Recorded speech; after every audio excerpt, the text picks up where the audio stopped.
Bienvenue pour cette nouvelle séance de problème CM1 CM2, toujours sur la proportionnalité.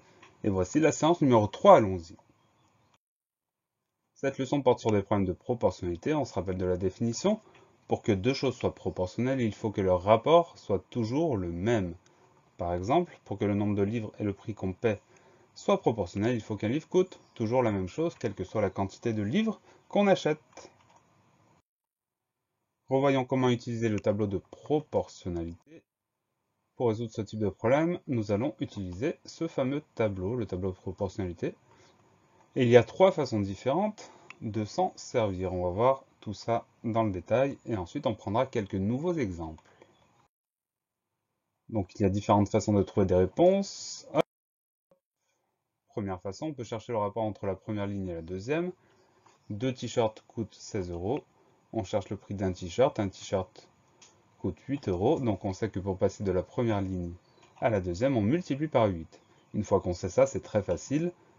Pour le prix de 4 t-shirts, on multiplie 4 par 8, ça fait 32. Et enfin, pour le prix de 5 t-shirts, 5 fois 8, ça fait 40.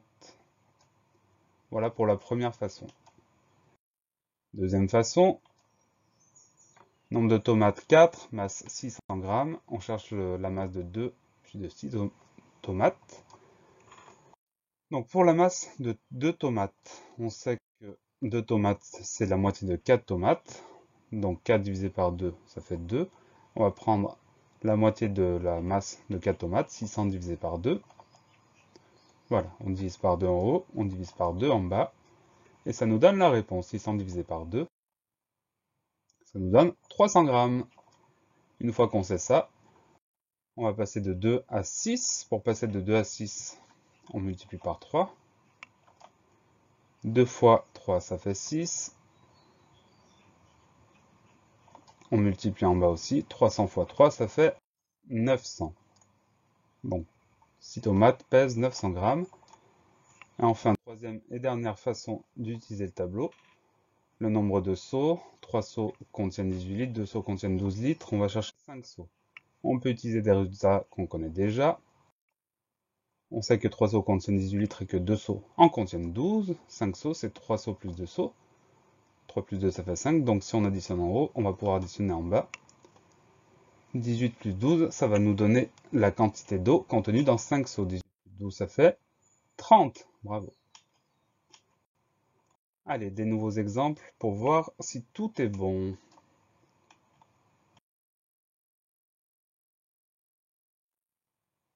Cinq boîtes de biscuits contiennent 25 biscuits. Combien de biscuits trouve-t-on dans 3 boîtes? Combien faut-il de boîtes pour 35 biscuits? En haut, nombre de boîtes. En bas, nombre de biscuits. Ce qu'on sait déjà, on sait que dans 5 boîtes, il y a 25 biscuits. Ce qu'on cherche, on cherche dans 3 boîtes. Et ensuite, nouveauté, on sait qu'on a 35 biscuits. On va chercher à combien de boîtes cela correspond. C'est une nouveauté parce que l'information manquante change d'endroit, mais le fonctionnement reste le même. Donc pour 3 boîtes, le plus simple dans ce cas-là, c'est de chercher dans une boîte combien il y a de biscuits. On sait que dans 5 boîtes, il y en a 25. Donc dans une boîte, on va faire 25 divisé par 5, ce qui nous donne 5. Donc on sait qu'une boîte contient 5 biscuits.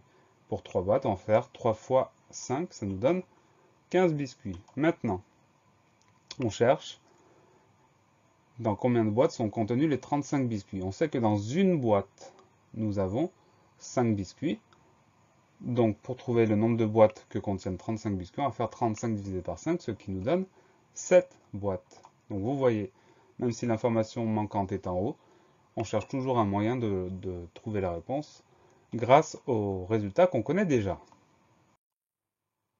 3 t-shirts coûtent 36 euros. Combien coûtent 9 t-shirts? Combien a-t-on de t-shirts pour 24 euros? En haut, nombre de t-shirts. En bas, prix en euros. On connaît l'information suivante. 3 t-shirts coûtent 36 euros. On va chercher 9 t-shirts et ensuite, on va chercher le nombre de t-shirts pour 24 euros. Là, pour la première réponse, pour 9 t-shirts, on a déjà le prix de 3 t-shirts. 9 t-shirts, c'est 3 fois 3 t-shirts, donc le prix va être multiplié par 3 aussi. 36 multiplié par 3, ça nous donne 108 euros. Maintenant, on est bien avancé, mais il va falloir qu'on trouve un moyen de connaître le nombre de t-shirts qu'on a pour 24 euros. Le plus simple, là, ça va être de chercher le prix d'un t-shirt, comme ça on pourra voir combien de t-shirts on a pour 24 euros. Pour trouver le prix d'un t-shirt, on sait que 3 t-shirts c'est 36 euros. Donc on va prendre le prix, on va le diviser par le nombre de t-shirts. 36 divisé par 3, ça nous donne 12. Maintenant on sait qu'un t-shirt coûte 12 euros, si on a dépensé 24 euros, évidemment, ça veut dire qu'on a acheté 2 t-shirts, puisque 2 fois 12, 24.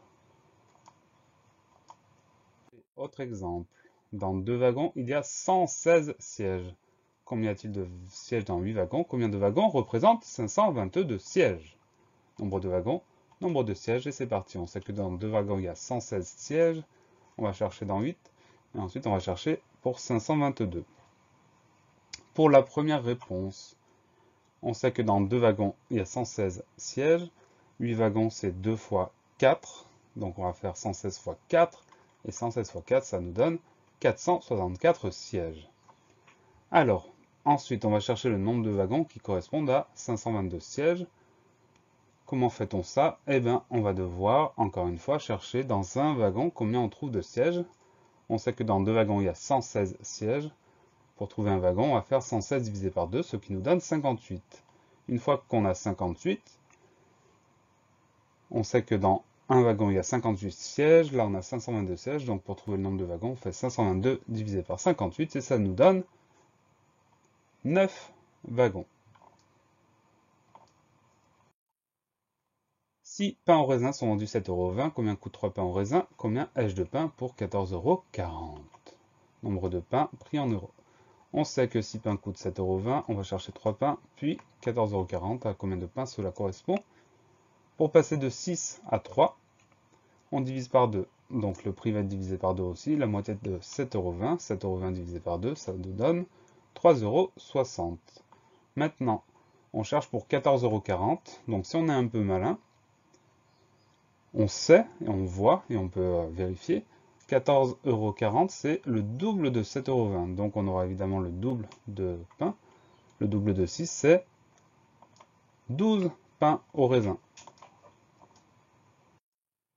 On va garder un exemple en tête, celui-là, et ça va être à vous de vous mettre au travail avec les problèmes qui vous sont proposés. Allez au travail!